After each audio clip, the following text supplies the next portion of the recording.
આજે આપણે સિંગની ચીકી બનાવીશું. એના માટે મેં 2 વાટકી સિંગ દાણા લીધા ખાચા. હવે એને શેકી લઈશું. આ 2 વાટકી ભરીને લીધા છે. હવે એને આપણે શેકી લઈશું.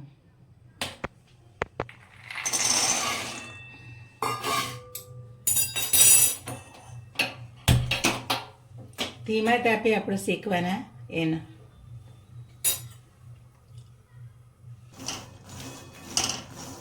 જો આ રીતના ધીમા તાપે આપણે શેકવાના. સરસ.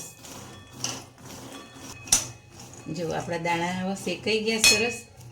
જો આમ કરી એટલે ફોતરા નીકળી જાય. ગેસ આપણે બંધ કરી દઈશું.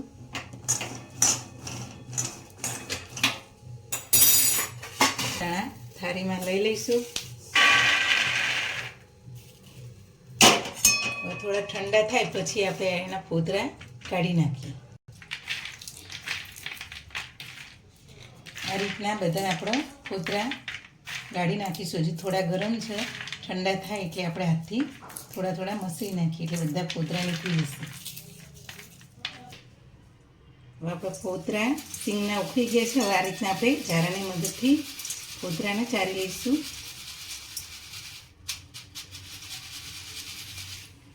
જો આવી રીતે એકાદું રહી ગયું હોય તે પાછા આપણે હાથની મદદથી આંગળીની મદદથી કરી દેવાના. આ રીતના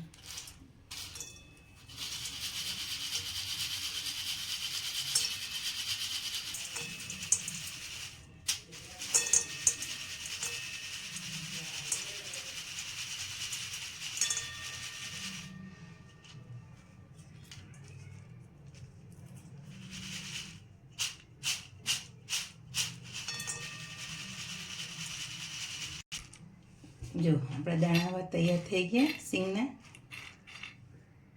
આપણે ચીકી બનાવીશું. કરીશું કઢાઈમાં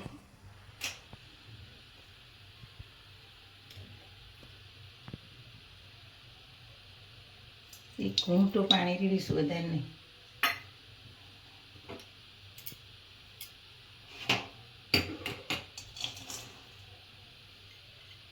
એક વાટકી ગોળ લીધો મેં.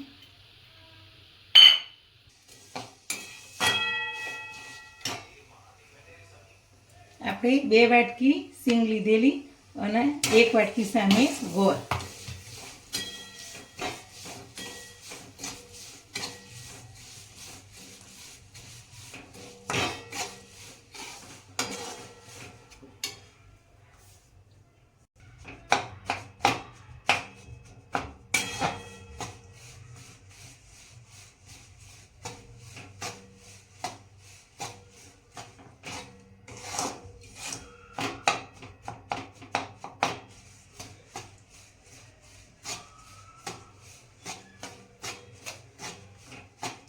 ધીમા તાપે આપણો પાયો ચીકી માટે કરવાનો.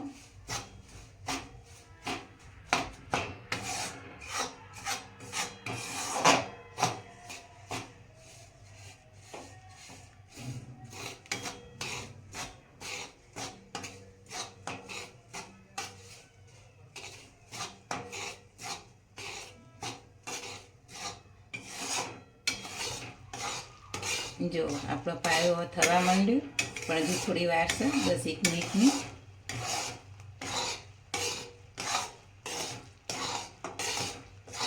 તો આપણો પાયો કઈ રીતના થાય એ જોવા માટે આપણે પાણીની અંદર આ રીતના ઠંડુ પાણી લેવાનું. એની અંદર આપણે જોવાનું કે જો હજુ વાર છે, પાયાનો હજુ થયો નથી બરાબર. જો હજુ અડધી મિનિટ આપણે રાખીશું. હવે આપણે એકવાર પાછો જોઈ લઈએ.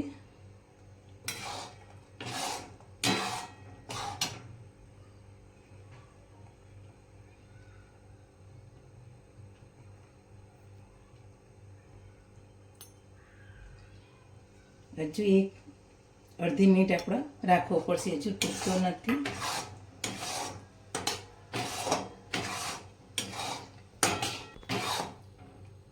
આપણે જોઈ લઈએ.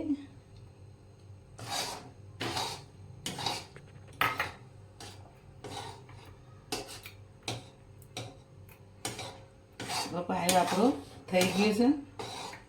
જો સહેલાઈથી તૂટે છે. તો દાણા નાખી દઈએ અંદર.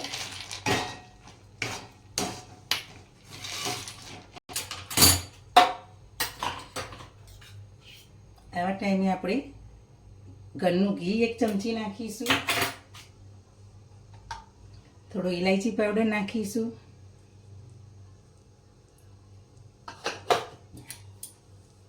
તો ગેસ બંધ કરી દઈશું.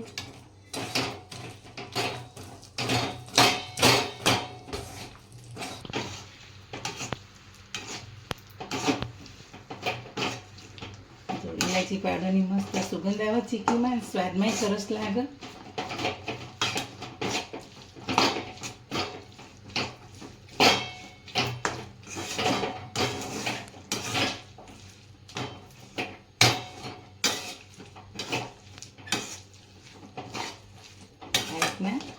ગરમ ગરમ બધું મિક્સ સરસ કરી દેવાનું પહેલા.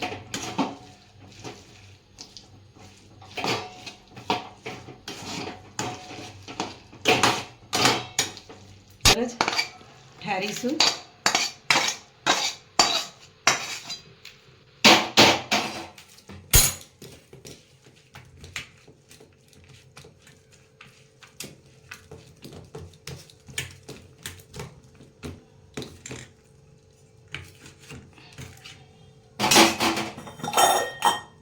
વાટકીની મદદથી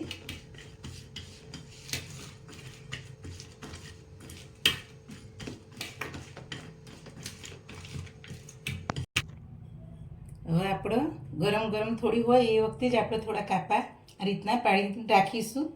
જો છેક સુધીને આપણે કહીને ઉપર આપણે થોડા આ રીતે કાપા પાડી દઈશું.